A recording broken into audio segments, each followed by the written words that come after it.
गोरेगाव नगर पंचायत निकाल, सत्ताधाऱ्यांना जबरदस्त दणका, काँग्रेसची जोरदार मुसंडी, भाजपाची पीछेहाट। गोरेगाव नगर पंचायत निवडणुकीचा निकाल हा केवळ स्थानिक सत्ताबद्दल नसून सत्ताधाऱ्यांविरोधातील जनतेचा रोष उघड करणारा राजकीय इशारा ठरला आहे। रविवार 21 डिसेंबर रोजी झालेल्या मतमोजणीत काँग्रेसने निर्णायक आघाडी घेत भाजपला शहरात जबरदस्त धक्का दिला आहे। केंद्र व महाराष्ट्रात महायुतीची सत्ता असतानाही गोरेगावच्या मतदारांनी स्थानिक प्रश्न, अपूर्ण विकास कामे व अंतर्गत गटबाजीवर नाराजी व्यक्त करत काँग्रेसला संधी दिली। हे निकालातून स्पष्ट झाले। काँग्रेस 10 जागांवर विजयी, नगर पंचायतवर स्पष्ट बहुमत, 17 सदस्यांच्या नगर पंचायत, काँग्रेस 10, भाजप 5, राष्ट्रवादी 2 या संख्याबळामुळे गोरेगाव नगर पंचायतीवर काँग्रेसची निर्विवाद सत्ता स्थापन झाली आहे। तेजराम छोटू बिसेन नगराध्यक्ष, जनतेच्या विश्वासाची मोहर। काँग्रेसचे तेजराम उर्फ छोटू बिसेन हे नगराध्यक्षपदी निवडून आले असून त्यांच्या विजयाला शहरातील सर्वसामान्य मतदारांचा ठाम पाठिंबा असल्याचं दिसून आले। निकाल जाहीर होताच काँग्रेसच्या कार्यकर्त्यांनी ढोल ताशे, फटाके आणि गुलाल उधळत आनंदोत्सव साजरा केला। वार्डनिहाय विजयी उमेदवार, नाव आणि पक्ष। Ward number 1 Pawan Rahangdale, Congress. Ward number 2 Raghupati Agde, Rashtrawadi Congress. Ward number 3 Ranjit Patle, Congress. Ward number 4 Rahul Ele, Congress. Ward number 5 Birad Bagadte, Congress.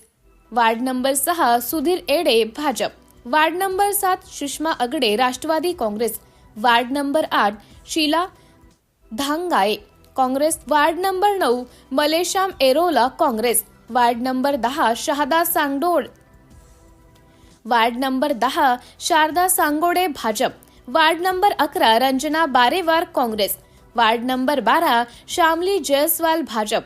Ward number 13 Rahul Chandrika Pure, Congress. Ward number 14 Ashish Barewar, Bhajap. Ward number 15 Bhaiyalal Bhairam, Bhajap. Ward number 16 Geeta Wanjari, Congress. Ward number 17 Yogita Tapesh Tembhare, Congress. महायुतीनं झाल्याचा फटका, भाजपातील अंतर्गत विसंवाद उघड व राज्यात केंद्रात भाजप, शिवसेना, शिंदे गट, राष्ट्रवादी, अजित पवार गट यांची महायुती असताना गोरेगाव नगर पंचायत निवडणुकीत मात्र स्थानिक पातळीवर युतीनं झाल्याचा मोठा फटका भाजपला बसला आहे। काही स्थानिक नेत्यांनी स्वार्थासाठी बंडखोरी करत युती मोडली, तर नगर पंचायत निवडणूक युतीत लढू नये या भूमिकेमुळे भाजपने मतांचं विभाजन झाले, अशी उघड चर्चा शहरात सुरू आहे।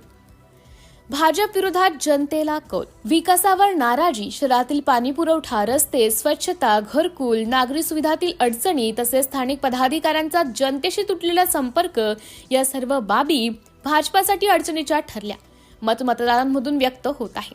काँग्रेसचा आत्मविश्वास वाढला, जिल्हा राजकारणाला नवे वळण, या विजयामुळे गोंदिया जिल्ह्यात काँग्रेस पुन्हा केंद्रस्थानी येत असल्याचं चित्र स्पष्ट झाले आहे। आगामी स्थानिक स्वराज्य संस्था, जिल्हा परिषद व विधानसभा निवडणुकींसाठी हा निकाल काँग्रेससाठी निर्णायक ठरण्याची शक्यता वर्तवली जात आहे। गोरेगावचा ठाम संदेश, सत्ता नव्हे काम महत्वाचे। गोरेगाव नगर पंचायत निवडणूक निकालाने सत्ताधाऱ्यांना आत्मपरीक्षणाचा आरसा दाखवून दिला आहे। जनतेने दिलेला स्पष्ट इशारा आहे, संदेश स्पष्ट आहे, काम केल्याशिवाय सत्ता टिकत नाही।